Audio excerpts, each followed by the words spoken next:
Namaste. Today's reflection is on dealing with difficulties.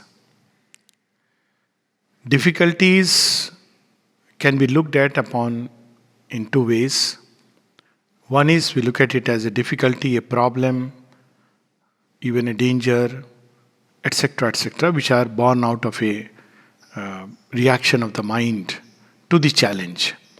Or we can look at it as an opportunity to progress, because it is only through by taking these challenges of life that we actually end up making progress.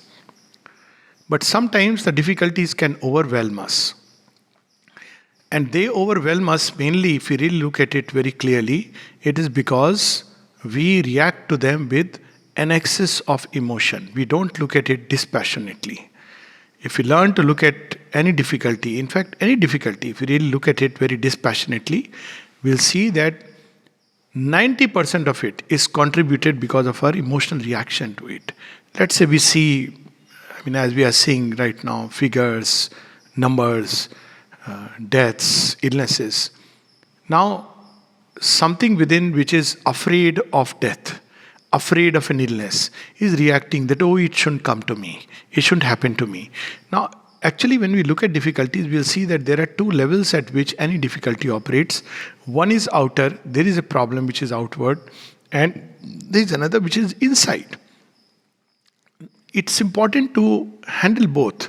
The mother gives a very interesting example. She says, beings of the vital world. For instance, we talk about adversaries, adverse forces. They are from where are they coming? They are coming from the dark vital worlds.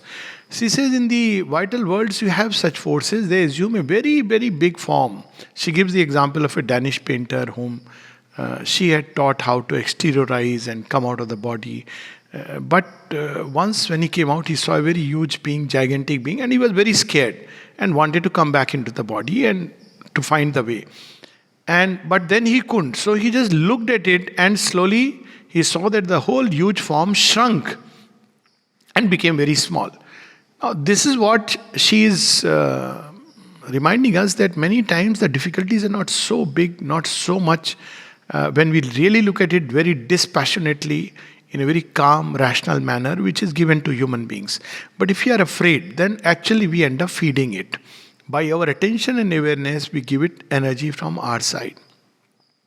Another thing that Sri Aurobindo reveals in one of the letters is that he says, turn your mind away from the difficulty. And he reveals this subtle truth that difficulties often increase when we keep on engaging the mind with it. There are so many examples, even in actual scientific difficulties and challenges where there is a problem to be solved.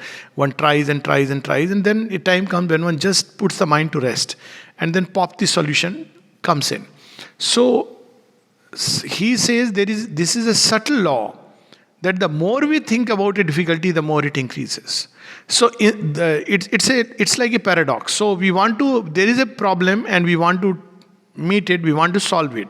The very fact that we are constantly trying to solve it, we are actually aggravating it. Whereas if we were just to keep quiet and stay quiet, many of these things, so-called problem, will come as a wave and go away. Let's take an example, that somebody comes and starts fighting, picks up a quarrel with us.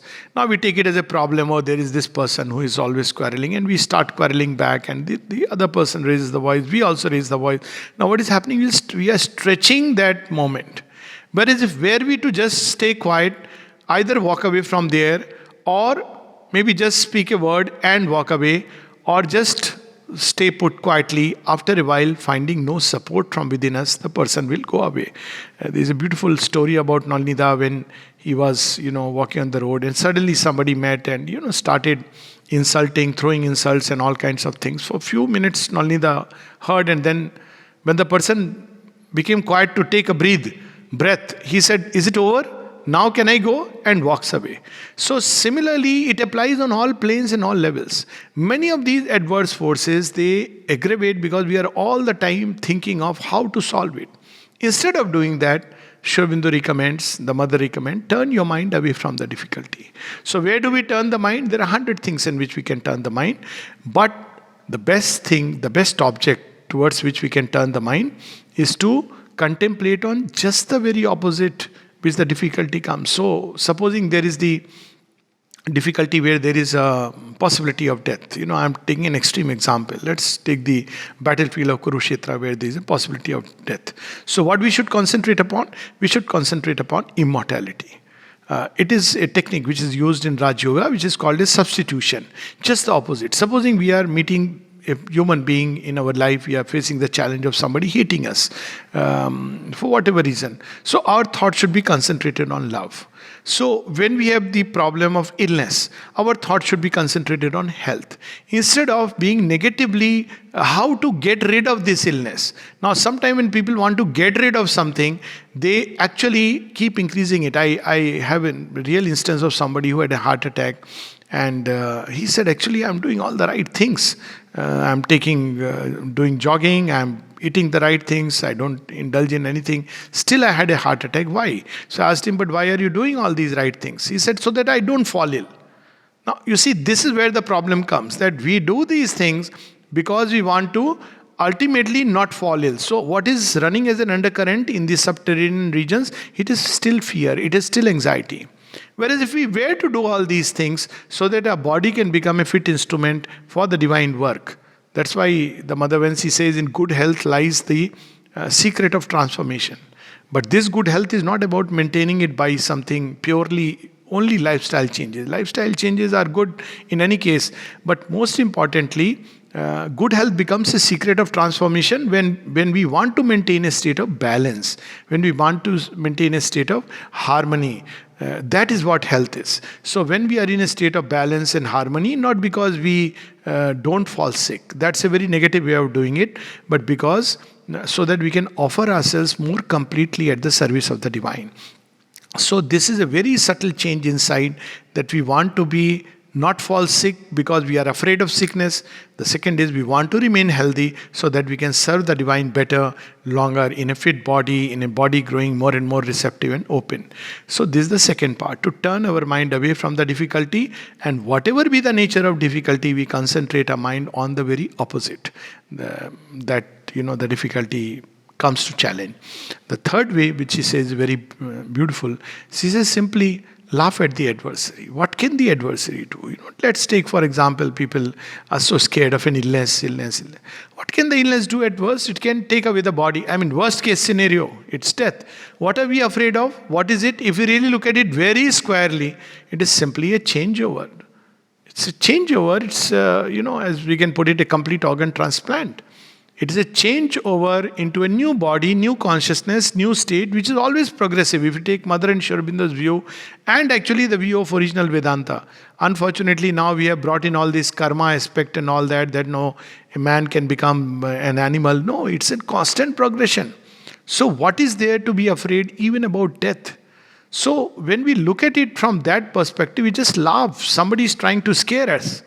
But the best way that we can laugh at the adversary is when we say that, oh, divine, you have come wearing this mask. You want to threaten me, but I have discovered you.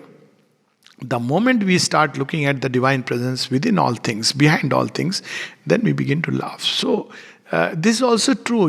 Many times when people, after all, what is terrorism? If we look at it in another dimension, what does a terrorist do? He wants to feel fear. Now, when people are full of fear, they try to flee. Now, this is exactly what he wants. And then he gets attention, then he gets, space in the newspaper, he gets space in the media, and his work is done. He now starts capturing the mind of people, oh, there is terrorism. Whereas, if you really laugh at that whole absurdity of the whole thing, then, because he's not getting what he wants, he will be forced to change his ways because he's not getting any kind of attention that we are giving to the person. We are simply... This is not to say that we should encourage or we should just, let him be whatever he wants to do. No, certainly not. Meet the challenge. There are people who have to fight it. That's the end of the story. But at the same time, when we give too much space to these things within our consciousness, it's not healthy. So instead of giving too much space, simply laugh. And laugh, she says, how we can laugh? She says, laugh with the Lord. So when we walk through life with this constant sense of the divine presence within us. Now, imagine even for a moment that we are walking with the Divine Mother and there is a problem, there is a big whatever force we can imagine standing in front of us, what will our state be?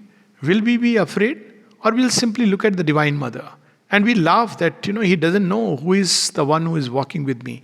So the third is to laugh at the adversary. It takes away the strength. She says it takes away the energy of the adversary, because he enjoys terrorizing us. He enjoys filling our minds with fear. He feeds upon our fear. This is the part that he wants. Fear is his food. And when he sees that this person is not afraid at all, he is deprived of his food, he begins to starve, and he begins to at least walk away from that. So these are some of the ways that we can deal with the challenges and difficulties that perplex us. One is turn our mind away into anything, reading something beautiful, engaging with something good, learning a hobby, 100 things we can do. Second is by substituting. Whatever it is, we face it and substitute it with its very opposite. Third is we face and we laugh at the face. We are not afraid of it. We look at the divine presence who is in this universe everywhere and in everything, and the divine presence is within us. And if we can take that approach and attitude, no difficulty can stay for long. But more importantly, we must understand that the difficulty is not just outside. Each such attack comes to reveal to us the difficulty within us. So when there is an attack of illness, it is also inwardly, it is a reminder that still there is fear. This fear must be worked upon. It's not enough that we simply deal with the outer challenge. Because if inside there is the seed of the problem, the inner difficulty, then it will come again in one way or the other. Men who live in fear will find reasons for fear. If not this, then something else. And wherever there is fear, life is a perpetual suffering and hell. So let us be freed from all this by one simple way, and it is to take refuge in the arms of the Lord, nestle in the Lord, think of the Lord, think of all the beautiful things that we can imagine, think of ideal love, think of flawless happiness, think of a deathless state, think of the presence of the immortal within us, think of discovering the psychic being, think of discovering the divine in each atom of existence, think of being an instrument and of service of the divine, and slowly we'll see that all these things, useless things, I won't even use the word negative, which are occupying the mind space, will automatically vanish as a dream vanishes and fades away. And we wake up to reality. Namaste.